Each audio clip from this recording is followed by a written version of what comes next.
Hey everyone, and welcome to the Dota 2 Builds of the Week, the weekly series where I show you guys top 5 meta builds to help you get started with new heroes in Dota 2.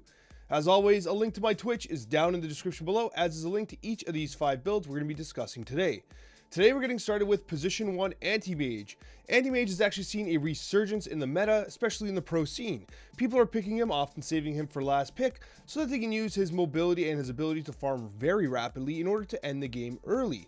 Anti-Mage is one of those heroes that hits his late game timings early. That's kind of his benefit between Blink and Battle Fury. It allows you to farm up your mid-game, late-game items before the other carries are able to do so. The build around it is relatively straightforward and consistent to what Anti-Mage has traditionally been. Essentially, you're taking mana break early on in order to trade effectively and lane effectively. You're taking a value point in Blink and Counterspell while focusing in on your Blinks that you can farm. You are actually building a Wraith Band in this current iteration. A lot of pros, some pros will actually skip the Wraith Band and go right to the Ring of Health. But in this current iteration that we're seeing very often, you're actually seeing Wraith Band. If you're in a very difficult lane, before you finish your boots, you can pick up the Ring of Health and then finish your boots and then complete the Battle Fury. The timing on these 3 items, well, these 2 specifically, all depends on how your lane is going. If you can, finish your boots first, get your Ring of Health, and then finish your Battle Fury, okay? Obviously getting your Perseverance before anything else. Then from there, Manta style into a Basher. Basher is necessary because you lock down your target into BKB. And, you upgrade the Basher into Abyssal Blade.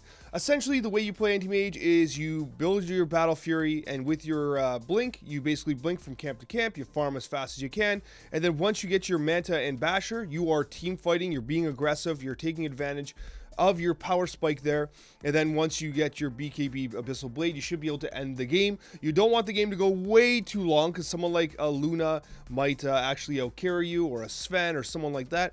His timing hits earlier, and you want to take advantage of that. Now let's talk about position number 2.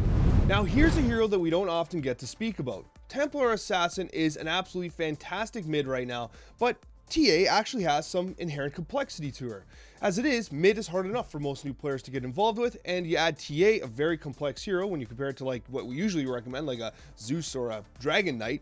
TA is incredibly complex, but if you're already playing mid and you're up for the challenge, TA is one of those heroes that is extremely strong right now with an incredibly early, powerful power spike. So, the build is, you go Side Blades 1 into Refraction Charges, into Meld. You want the value point in Side Blades and Meld. And by the way, there is some variation to the way her skill build is done, but this is like a general best practice for someone who's learning the hero. What you're going to do is you're going to take a lot of regen up front, okay? With that being said, you can actually skip the early salve if you're feeling confident and rush the bottle faster, but I do usually recommend that newer players take a salve to the mid lane, because you can find yourself in a heap of trouble if you take a lot of harassment early on. Now, TA as a ranged hero, and actually who is a very good laner, generally might be able to skip the salve and go right to the bottle, but that's up to you. Single Wraith Band into Treads, Blightstone, Dragonlance, and then you get your Desolator, okay? So you're actually taking the value Blightstone before anything else, which is kind of important. Once you have your Deso, you're taking Roshan, you're fighting, and once you get your Blink Dagger, you're literally trying to end the game. You are so strong. This is your power spike. Your Dragonlance, Deso, Blink Dagger, that is when you are the strongest. You're taking this opportunity to fight, take an advantage, take Roshan, and try to end the game. From there, her shard is unbelievable.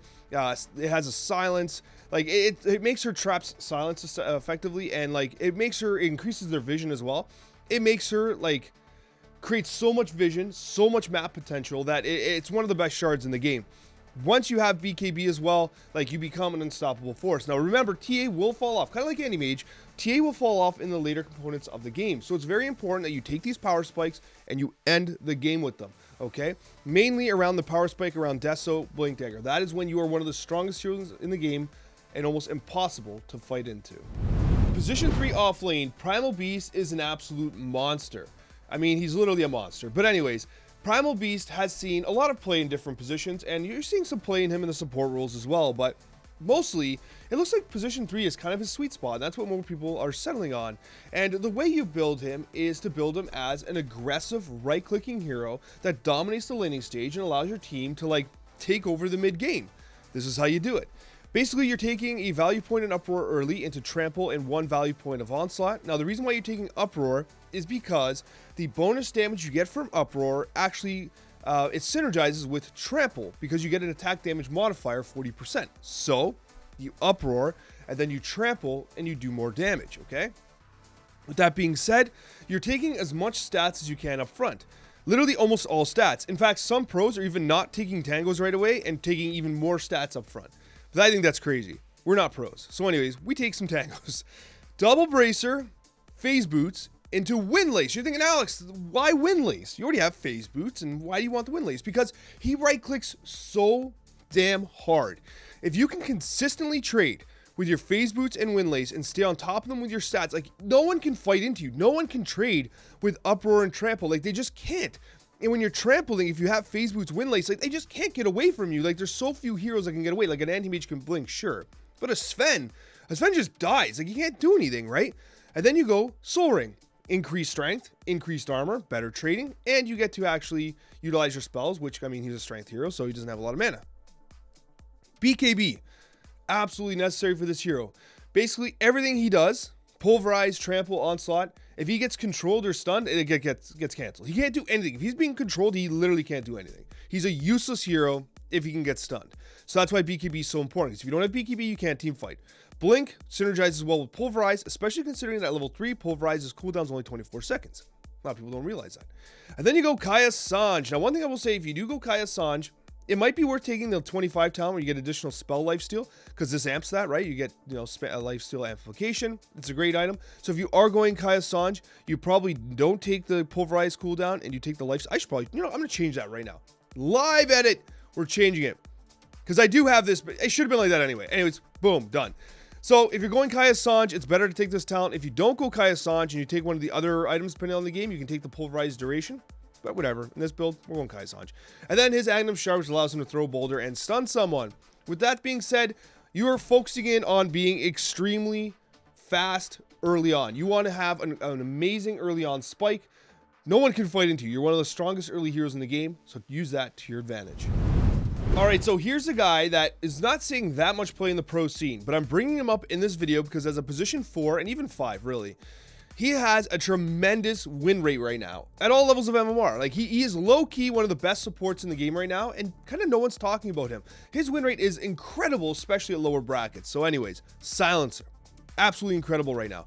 And the build that kind of works best, in my opinion, is you take a Glaive of Wisdom point early. This allows you to actually right-click the enemy. So if you're using Glaives of Wisdom and you're right-clicking an enemy, you don't draw a creep aggro. So it's free right-clicks, and you don't pull the creeps on top of you, right? So that's kind of why you take it at the level 1. Yeah, if they die, you get the intelligence steal as well. But that's not really why. You take it so that you can harass better.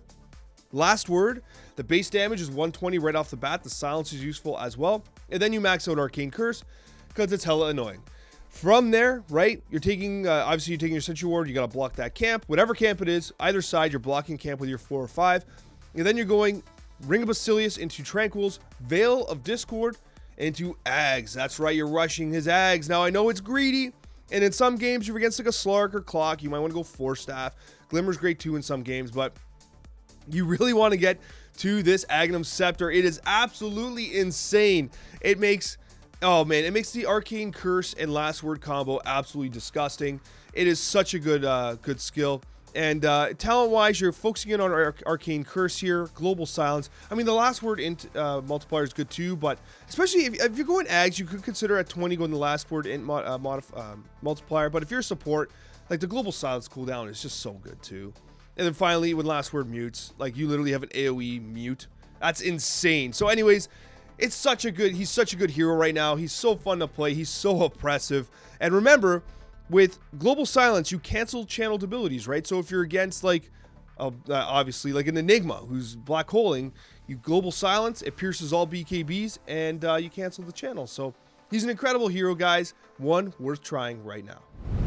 Position 5, hard support, and you know we're talking about Ogre Magi.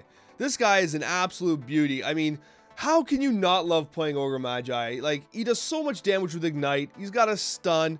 He's basically a walking casino. He amplifies your team with Bloodlust. Like, he's just so good. If you're new to Dota and you've not played Ogre Magi yet, like, you're out of your mind. You got to give this guy a shot. Even if you're like, I'm a carry, just play him. If you need a chill game, if you're tilted, take a position 4 or 5 Ogre Magi, rush Midas, and just, like, enjoy life. Because this guy is so fun to play.